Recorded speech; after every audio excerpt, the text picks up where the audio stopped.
Hello बच्चों, मैं दिव्या कौशिक आपकी केमिस्ट्री मेंटर और स्वागत है आप सभी का B2E लर्निंग के ऑनलाइन प्लेटफॉर्म पे। तो देखो बेटा, हमने लास्ट लेक्चर में इलेक्ट्रोनेगेटिविटी का लेक्चर कंपाइल कर दिया था और इससे पहले हम छोटी छोटी चीज़ें पढ़ चुके थे पीरियोडिक टेबल की, और अब हमारा चैप्टर कंपाइलेशन की तरफ मूव कर रहा है।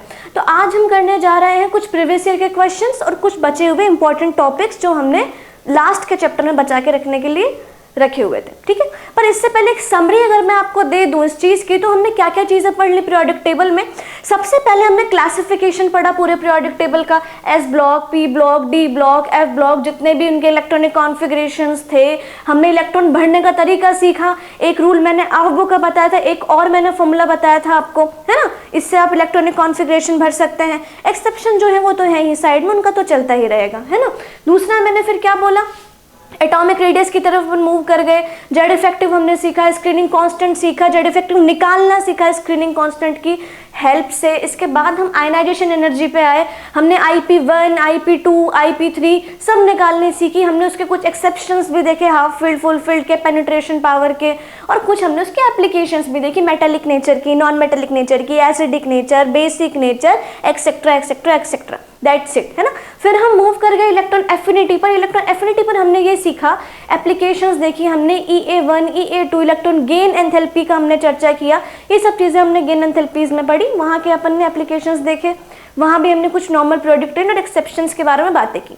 फिर लास्ट लेक्चर जो अपन कल पढ़कर आ रहे थे उसमें अपन ने क्या किया, हमने इलेक्ट्रोनेगेटिविटी का कॉन्सेप्ट देखा, हमने कैलकुलेशन करना सीखा इलेक्ट्रोनेगेटिविटी का by Mulliken and Pauling scale, by Pauling scale bond dissociation energy data के बेसिस पे, और ये सब चीज़ें हमने वहाँ कुछ एप्लीकेशंस भी देखे, तो वहाँ हमने इलेक्ट्रोनेगेटिविटी को कंपाइल करा। तो ये सब चीज़ें हमने पीरियोडिक टेबल में पढ़ी। अब आज हम पढ़ने जा रहे हैं उनसे रिलेटेड कुछ क्वेश्चंस जो पीरियोडिक टेबल में आए हैं, और कुछ नॉमेनक्लेचर वगैरह या कुछ इंपॉर्टेंट पॉइंट्स जो अपन को पढ़ने पड़ेंगे पीरियोडिक टेबल में, कि कहीं अगर बेसिक से भी क्वेश्चंस अपने को मिले तो हम अटेम्प्ट कर सके बहुत सही तरीके से, है ना। तो चलिए आइए देखते हैं कुछ और बातें। देखो, अब देखो, एक तो होता है नॉमेनक्लेचर ऑर्गेनिक केमिस्ट्री का, है ना, मैथ, एथ, प्रॉप, ब्यूट, और वो पूरा IPSC का जो पूरा नॉमेनक्लेचर पढ़ता है अपन स्टार्टिंग वाला, है ना। अब इनऑर्गेनिक का भी तो नॉमेनक्लेचर होता है ना। किस हिसाब से इनऑर्गेनिक का नॉमेनक्लेचर होता है ये मैं आपको सिखाती हूँ। देखिए इधर, जैसे आपने मैथ, एथ, प्रॉप, ब्यूट का सारा वो पढ़ा था, उसी तरीके से हम यहाँ पर 0 में लेते हैं नील, 1 में अन, 2 में बाय, 3 में ट्राई, 4 में क्वाड, 5 में पेंट, 6 में हेप, 7 में सेप, 8 में ऑक्ट, 9 में इन। यानी कि अगर आपने थोड़ा सा भी ध्यान दिया होगा तो आपको ये समझ आया होगा कि वहाँ पर अपन 4 को लेते थे टेट्रा, पर यहाँ पर क्वाड ले रहे हैं। वहाँ हम 7 को लेते थे हेप्ट, पर यहाँ पर सेप्ट ले रहे हैं। तो ये कुछ चीज़ें हैं जो आपको रिमाइंड करनी पड़ेंगी, याद रखनी पड़ेंगी एज अ डिफरेंस कि हम वहाँ के नॉमेनक्लेचर में किस तरीके से यूज़ में लेते थे और यहाँ के नॉमेनक्लेचर में हम किस तरीके से इन चीज़ों को यूज़ में ले रहे हैं। ठीक है, अब अगर नॉमेनक्लेचर करना सिखाऊं मैं आपको, तो आपको इस पूरी टेबल को यूज़ में लेना पड़ेगा। पर सवाल तो ये पैदा होता है कि नॉमेनक्लेचर कर किसका रहे हैं। अरे भाई, ये जो IPSC ने नॉमेनक्लेचर दिया है ये 100 से अबाव जो एलिमेंट्स हैं उनके लिए दिया है, यानी कि 101, 102, 109, 108, 120, 119, 118 एक्सेट्रा एक्सेट्रा, जो भी चीज़ है 100 से ऊपर रहना चाहिए अपना एलिमेंट, तो उसका IPSC का नॉमेनक्लेचर हम इस तरीके से कर सकते हैं। जैसे मैंने कहा कि सफिक्स, प्रीफिक्स वगैरह तो अपन ऑर्गेनिक में भी देखते हैं, पर यहाँ पर सिर्फ सफिक्स देखेंगे अपन। सफिक्स में क्या देखेंगे अपन, सफिक्स में देखेंगे IUM, यानी कि EM। ये अपना क्या होगा, यहाँ का सफिक्स होगा, यानी अनऑर्गेनिक नॉमेनक्लेचर का सफिक्स होगा, कि अपने को लगाना ही पड़ेगा ये चीज़, तो है ना। इसके बाद अगर मैं नॉमेनक्लेचर करने पे आऊँ या अपन नॉमेनक्लेचर करने पर आए तो किस तरीके से नॉमेनक्लेचर करेंगे, देखो जरा। जैसे मैंने पहला ही एलिमेंट ले लिया 101 का, अब 101 में मैं किस तरीके से नॉमेनक्लेचर कर रही हूँ देखना जरा। 1 का मतलब यहाँ पे मैं लिखूंगी अन, 0 का मतलब लिखूंगी नील, वापस से 1 का मतलब अन, और लास्ट में सफिक्स लगा देंगे अपन IUM।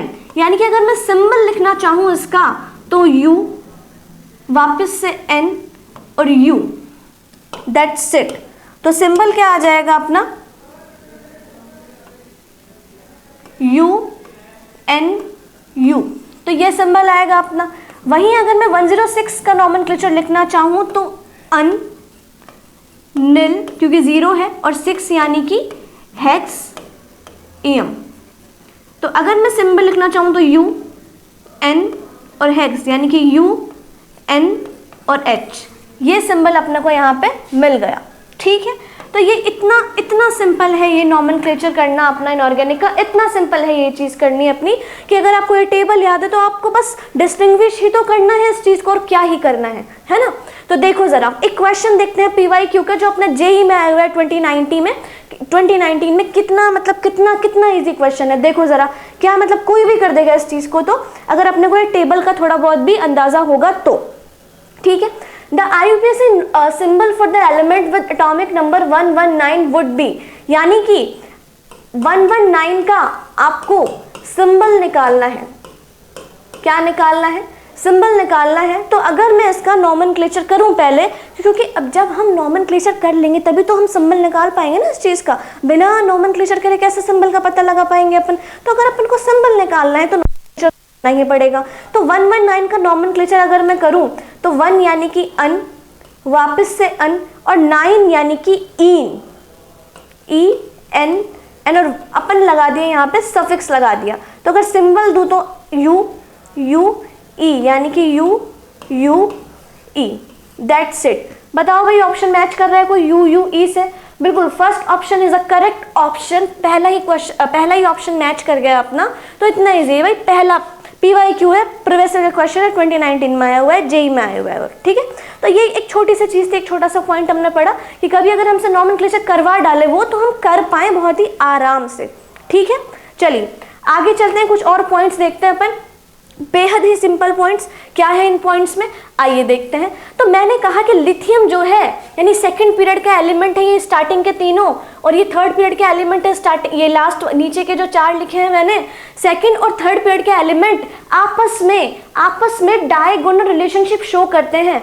मैंने क्या कहा, सुनना जरा, सेकंड और थर्ड पीरियड के एलिमेंट आपस में डायगोनल रिलेशनशिप शो करते हैं। यानी कि अगर मैं कह दूं कि लिथियम और मैग्नीशियम, बेरिलियम और एल्यूमिनियम, बोरोन और सिलिकॉन जो है वो आपस में डायगोनल रिलेशनशिप को शो करते हैं। क्लियर है ये चीज? अच्छा, किस तरीके से, क्यों कह रही हूं मैं ये बात?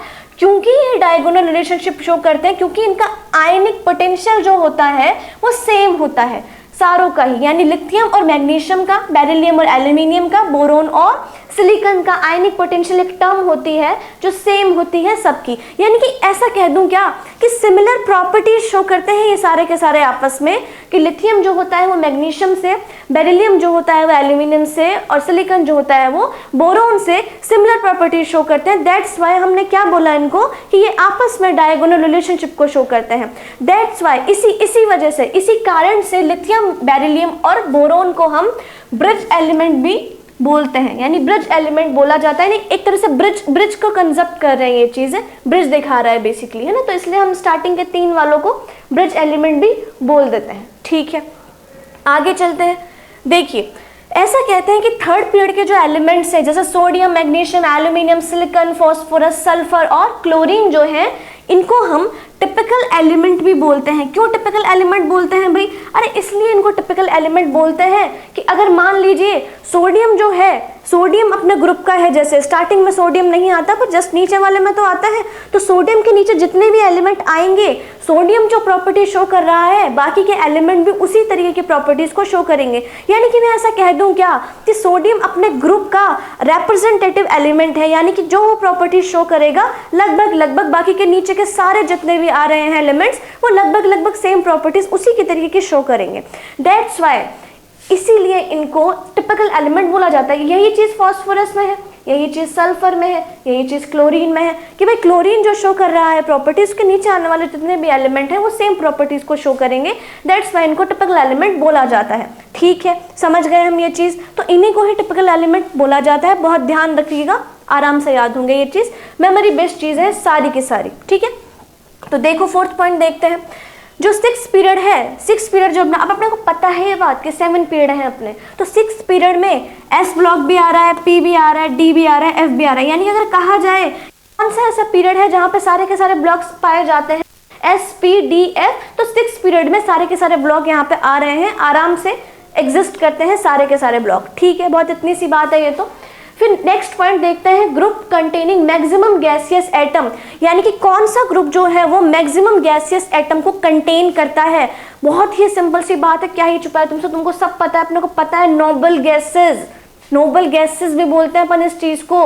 तो नोबल गैस यानी कि 0 ग्रुप जो है अपना, यानी कि 18 ग्रुप जो है अपना वो, यानी कि नोबल ग्रुप जो है अपना वो gaseous atom, maximum gaseous atom को रखता है, उसमें पाए जाते हैं मैक्सिमम गैसियस एटम। ठीक है, ग्रुप जो कि 0 वैलेंसी दिखाता है, सेम चल रहा है मामला, वही 0 ग्रुप यानी कि 18 ग्रुप, यानी कि नोबल वाले जो होते हैं वो 0 वैलेंसी दिखाते हैं भाई, ना ही इलेक्ट्रॉन को डोनेट करने का उनका कुछ मूड रहता है और ना ही इलेक्ट्रॉन को एक्सेप्ट करने का मूड रहता है, अपना जो भी उनका कॉन्फ़िगरेशन है उसमें आराम से अपने रहता है बढ़िया फर्स्ट क्लास तरीके से। ठीक है ना, तो 0 वैलेंसी दैट्स वाई दिखाता है ये। अच्छा, नेक्स्ट पॉइंट हम देखते हैं, नंबर ऑफ गैसियस एलिमेंट। भाई टोटल पीरियोडिक टेबल में अगर नंबर ऑफ गैसियस एलिमेंट का हम बात करें तो 11 पाए जाते हैं। कौन कौन से पाए जाते हैं जरा देख भी लेते हैं हम, हाइड्रोजन, नाइट्रोजन, ऑक्सीजन, फ्लोरीन और क्लोरीन। तो ये तो 5 गैसेस हैं, और साथ में अभी तो बातें करी ना हमने नोबल गैस की, अभी तो बातें करी कि जो नोबल गैस होती है वो भी तो गैसियस ही एलिमेंट हैं,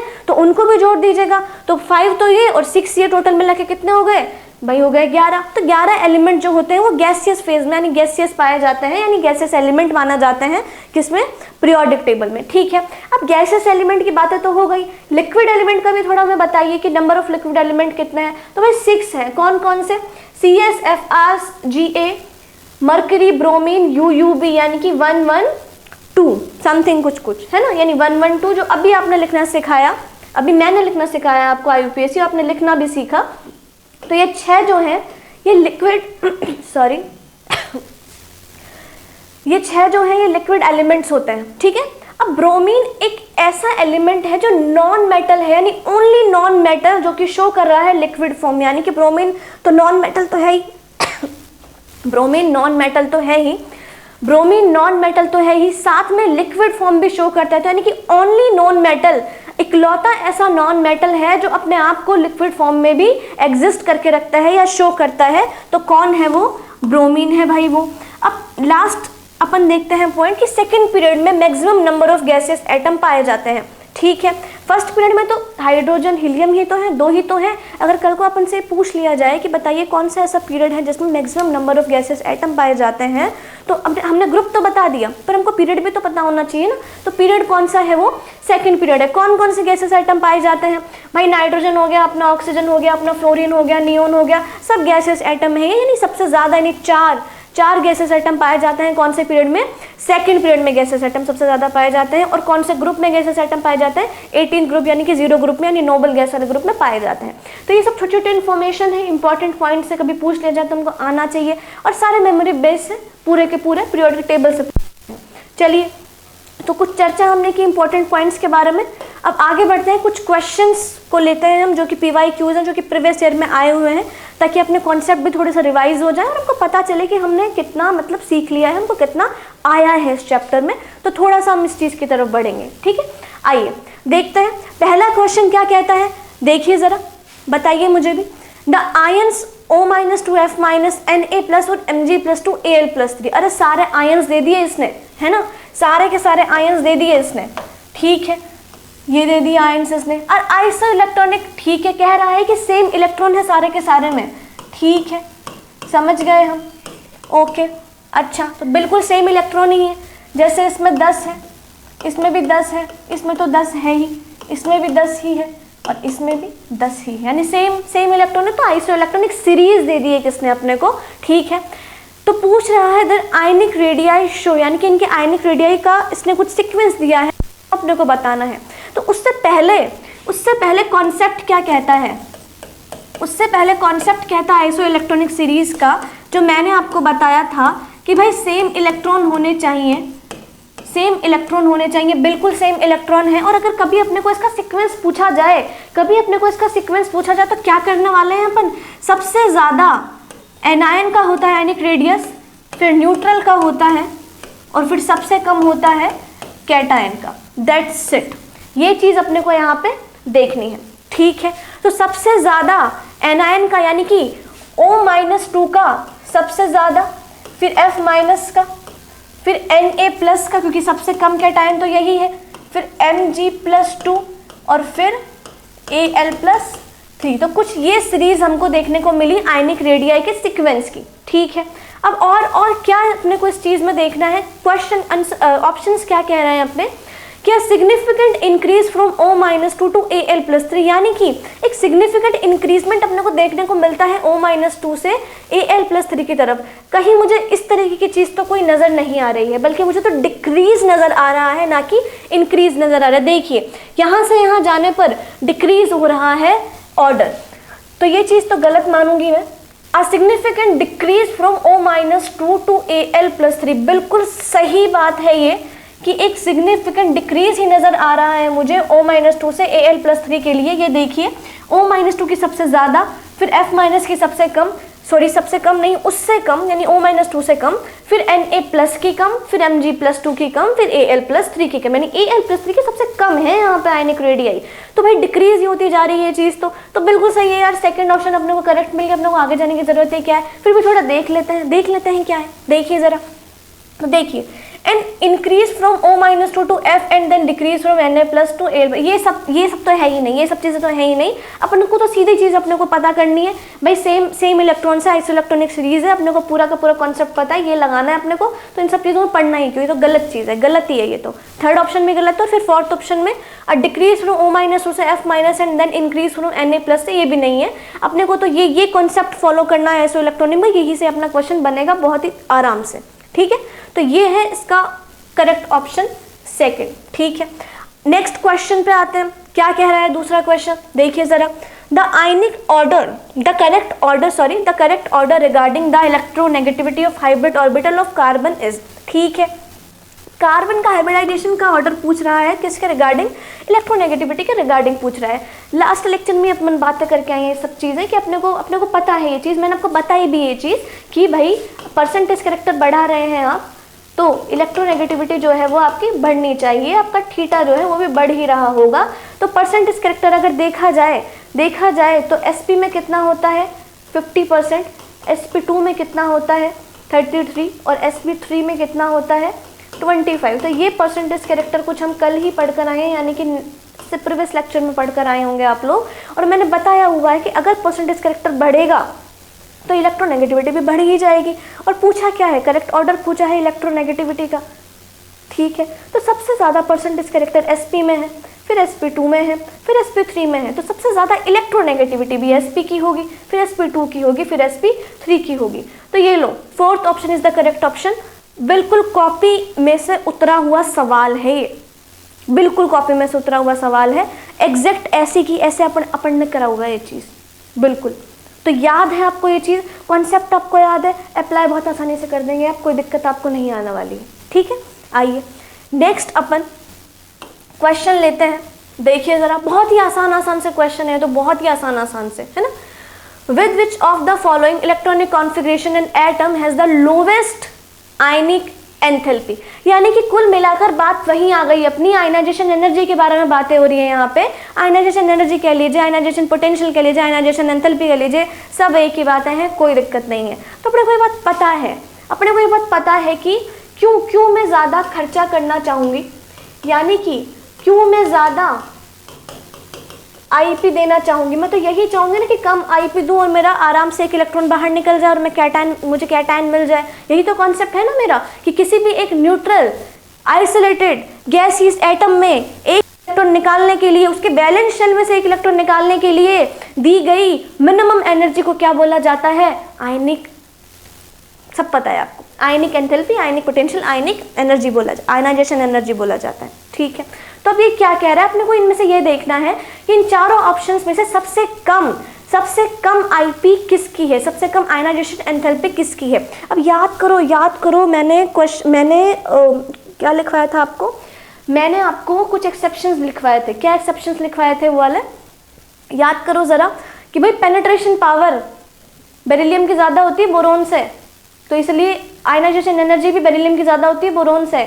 नाइट्रोजन और उसमें ये हाफ फुल फील्ड वाला कॉन्सेप्ट, कि हाफ फील्ड वाले की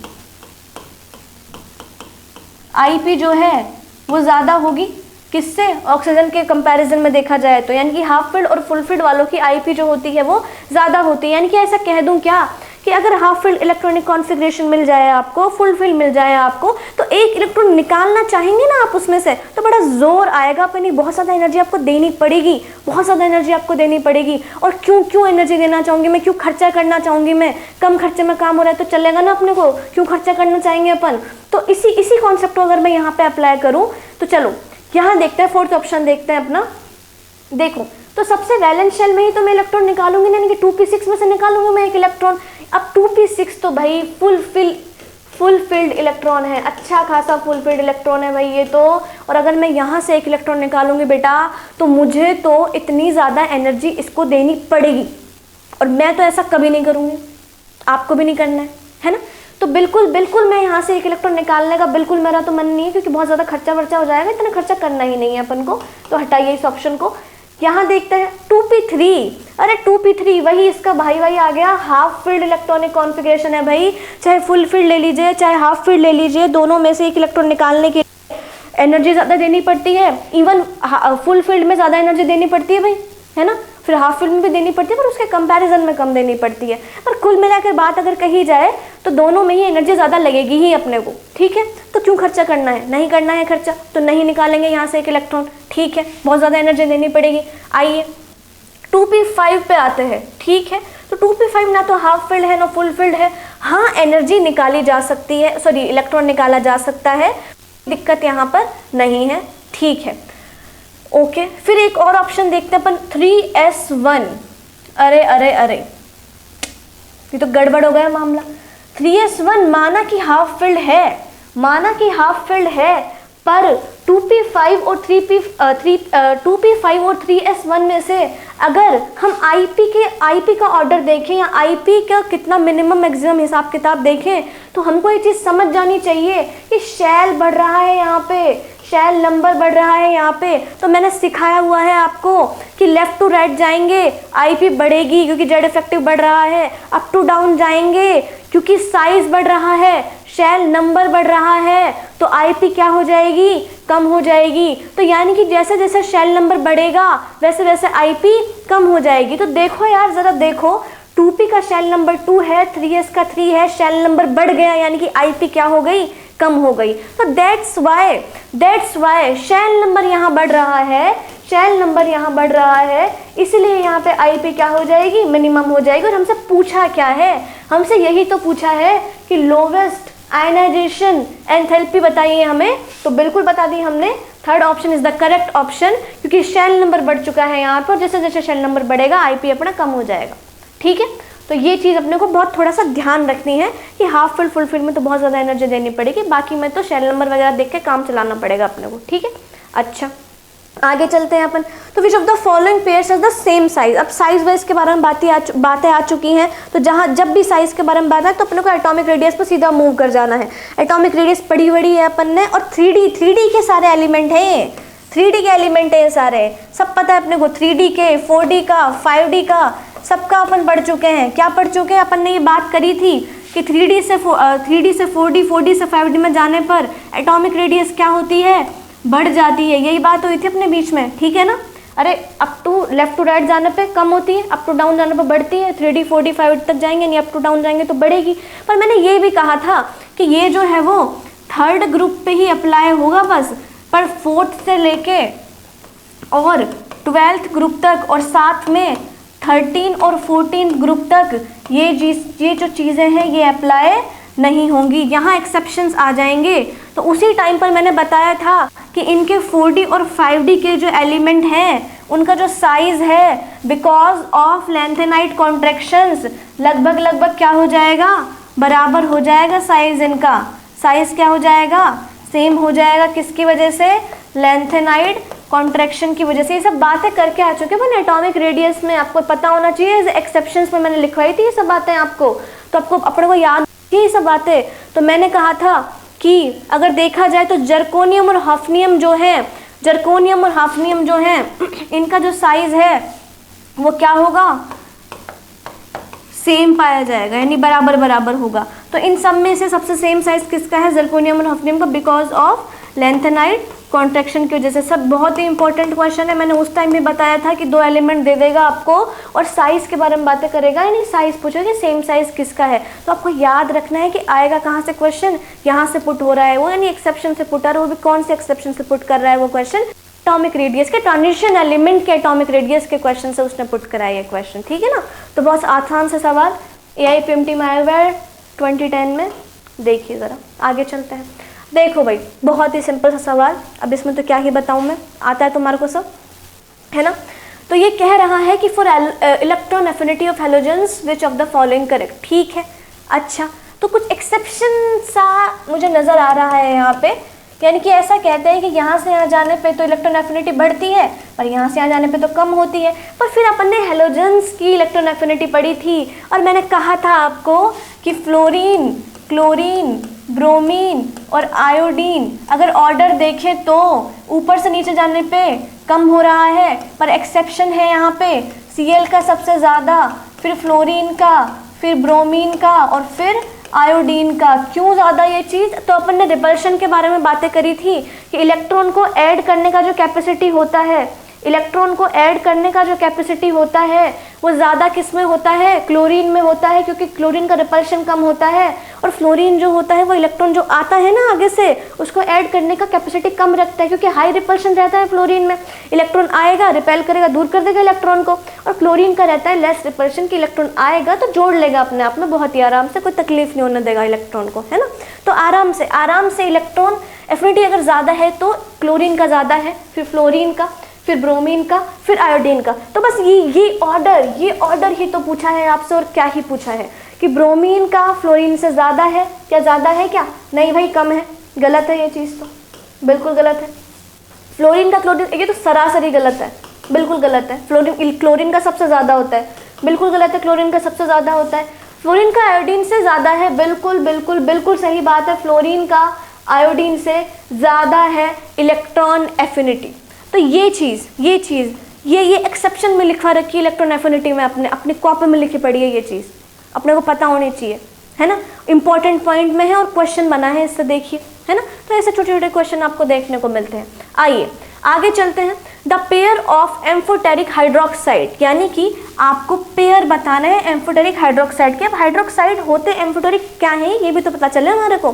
तो देखो ज़रा ऐसा कहा मैंने कि एक हाइड्रोक्साइड होते हैं एसिडिक, बेसिक, एम्फोटेरिक और न्यूट्रल, और हमसे पूछा है एम्फोटेरिक, पर बात हम सबकी कर लेंगे क्योंकि अगर टॉपिक आया है तो देख लेते हैं।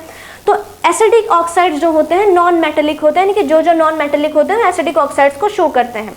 मेटालिक जो होते हैं वो बेसिक ऑक्साइड को शो करते हैं, और एम्फोटेरिक जो होते हैं उनका नॉन मेटेलिक का हिसाब कुछ नहीं है।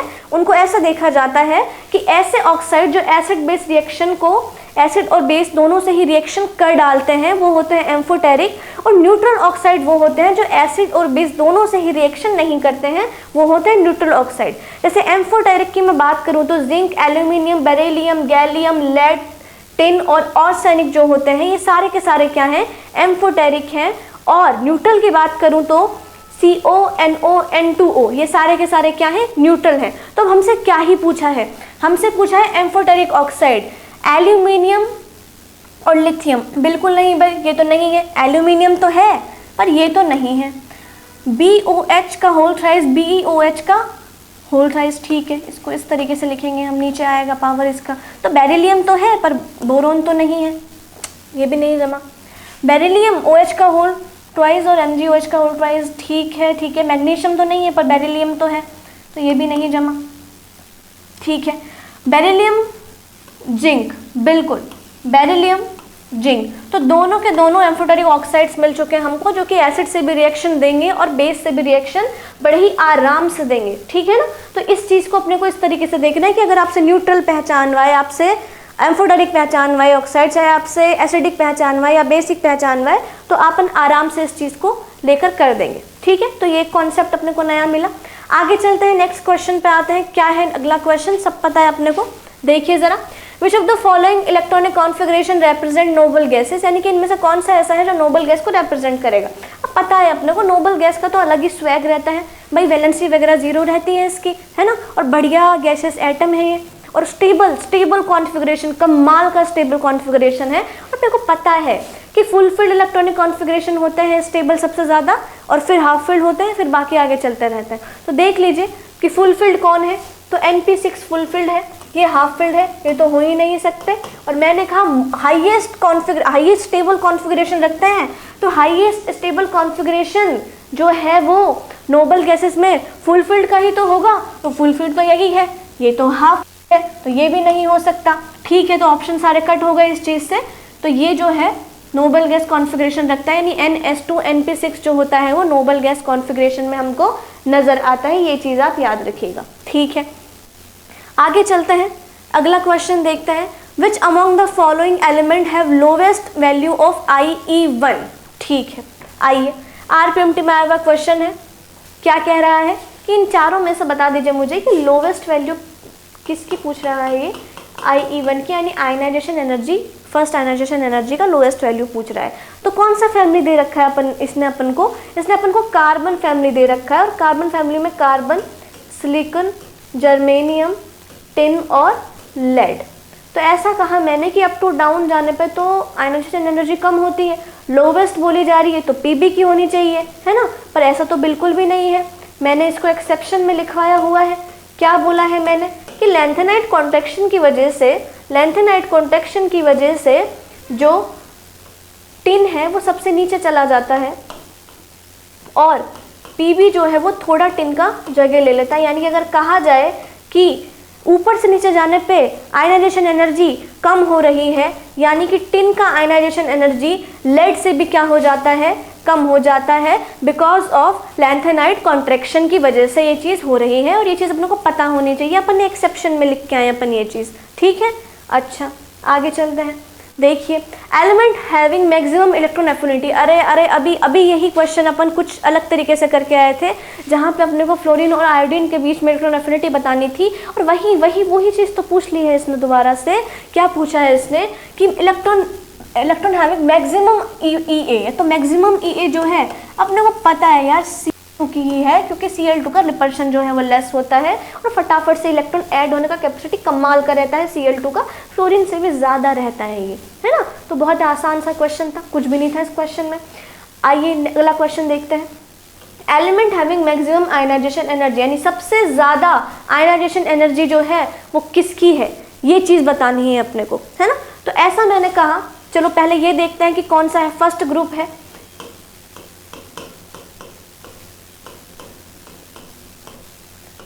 ठीक है। अप टू डाउन जाने पर IP जो है मैंने तो बता रखी है आपको, कम होगी, यानी कि कम होगी। तो सबसे कम अगर देखा जाए तो किसकी है, रुबिडियम की है। तो सबसे ज़्यादा देखा जाए तो किसकी है भाई, सबसे ज़्यादा तो लिथियम की है।